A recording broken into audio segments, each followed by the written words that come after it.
I've been living in an RV full-time for years now, and people ask me the same questions over and over again. What's the hardest part? And before I answer it, I can tell they're expecting something they have already heard, like the tight space, the maintenance, the cost. And yes, all of that is real. We've covered it on this channel a couple of times. But none of that is actually what surprised me. They were the things nobody mentioned at all. And if you're considering this life, or you're already in it, these are the things I wish someone had said to me before I'd started.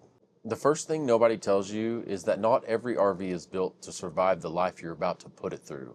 And I don't mean that in a brand war kind of way. I mean it in a I've watched it happen kind of way. You walk into a dealership, you see the kitchen, the big slide outs, the gorgeous interior, and the salesperson is doing exactly what they're paid to do.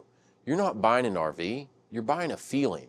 And by the time you drive off the lot, you're already convinced it was the right call. But nobody asks about what's underneath. The bones, the systems, the structure holding all of it together at 70 miles an hour moving down the highway. I once watched a couple spend months planning their first full-time trip. They bought a brand new rig. It was a beautiful unit. 8 weeks later, I got a message. We're on the side of the road, multiple times, multiple system failures, and sadly, the RV was barely used. They ended up selling it. And I've seen that story more than once. Different people, different rigs, same ending. The mistake is buying the one that looks the nicest instead of the one that is built the strongest. And most people only learn that lesson after they've already bought it. So do the research on the build, not just the brand, not just the interior, the actual bones of the thing. But let's say you get it right. The perfect rig with a solid build. You hit the road ready for everything, and then something finds you anyway. Something you never saw in any RV video, something that has nothing to do with the rig at all. The second thing nobody told me is that this life comes with a community you never saw coming. Not rallies, not clubs, not even Facebook groups. I mean the people parked 2 spots down from you, struggling with something they have never dealt with before. And instead of you driving past, you stop, you walk over, you help. I'm a firm believer in karma. What you put out in the world, you get back. And this lifestyle has proven that to me more times than I can count. I remember one morning I looked out my window and something was wrong with the rig parked next to me. They were trying to leave camp and weren't going anywhere. One of their hydraulic jacks hadn't come up all the way before departing, and they didn't know it. When they pulled forward, it dug straight into the ground, high-centered the rig, and it was completely stuck. I walked over and asked if they needed help, and I could see it on their faces immediately. They were nervous, embarrassed, and not sure what just happened to their trip. I told them to both take a breath, relax, because we will get it fixed up and get them heading down the highway soon. I had them dump the air out of the suspension to get the rig as low as possible, which pushed the cylinder up just enough to work with. I had them bring the motorhome back to ride height, wedge a block between the cylinder and the ground, and dump the air again. We did this procedure over and over, adding blocks each time, raising and lower that motorhome inch by inch until the jack came all the way up. Then we got the pad resecured and both return springs back in place. They tried to pay me, and of course I would not accept it, because karma. We still email to this day. That's what I mean when I say community, not a club. Just a person who sees something going wrong and decides to stop. I've met people from all over the country through moments exactly like that one. People I never would have crossed paths with in any other way. From the outside, this lifestyle looks solitary, like you're out here alone. And some nights you are. But when something goes wrong, people show up. And you will never fully understand what that means until you are the ones who needs the help. But the thing that surprised me most about this life had nothing to do with anyone else. It was a moment completely alone. And what caught me off guard wasn't something going wrong. It was what I realized about myself when nothing was happening at all. I remember a Friday after a long week at work, the kind of week where you're running on empty by Wednesday and the fumes just carry you through the rest of the week. You know what I'm talking about. I got back to the rig, sat down, and couldn't make myself move.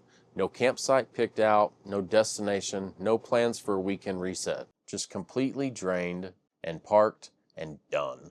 And my first instinct was that familiar guilt, like I was wasting the lifestyle, like I was supposed to be somewhere incredible, and instead I was just sitting there, staring at failure. But then something shifted. I looked around and realized I was already home. There was nowhere I needed to go to get there. No commute back to an apartment or a house, no unpacking, no waiting for a weekend to feel like my life was mine. It was already mine, right here, right now. Even on a Friday when I had nothing left in the tank, nobody tells you that one of the biggest things this lifestyle gives you isn't the places to go. It's that you're allowed to stay still when you need to. That the rig isn't just where you sleep between adventures, it's actually home. And home goes with you. And that one hit me harder than I ever expected because I came into this life chasing motion. And somewhere along the way, I learned that stillness was a part of it too. There's one more thing nobody warned me about. It's quieter than everything we've discussed before. It's not mechanical. It's not about other people. It's just something I gave up and I didn't even notice until winter hits, and it's a constant reminder. For me, it's a fireplace. Every winter, friends start talking about firing up theirs for the first time that season, and that is when it comes flooding back to me every year. The sound, the heat, that amazing flicker and glow, and I feel it because I had that. I walked away from it. That's the part people don't want to say out loud. There are real things you give up for this life, things that mattered to you, things you loved, and you don't always know what they are until a season brings them back. But here's where it shifted for me. I talked some friends into doing their first winter camping trip. They packed up, headed out, cold weather in the forecast, and open sky. We brought out my smokeless fire pit and just sat there. The flicker, the heat on your face, the cold at your back, that sound. And I realized I wasn't missing a fireplace, I was missing a feeling. And out here, I can have that feeling anywhere I want, under open sky instead of a living room ceiling, with people who have never experienced winter camping before because I convinced them to give it a try. The trade-off is still real. I'm not going to tell you it isn't. But it's different than I thought it was. And that's the thing about all of this. None of the parts that actually shape this life are the ones anyone warned you about. Nobody told me at 25 that the hardest parts wouldn't be the obvious ones. Nobody told me it would be the rig I was trusting my life to. The strangers who'd become the best people I know. The Friday I was too tired to move and found out I was already home. And the things I quietly miss on cold nights. That's the real version of this life. Not the highlight reel, and not the Instagram fairy tale. The real version, and that's what this channel is. If this was worth your time, there's a membership link below. Members get behind the scene content, some pretty cool perks other than that, and it helps keep this channel fueled and going. Totally your call, and please do not feel pressured. Remember, while you're living the length of your life, to not forget to live the width of it as well. Think about it. You will thank me later. Thanks for being here, and I'll see you in the next one.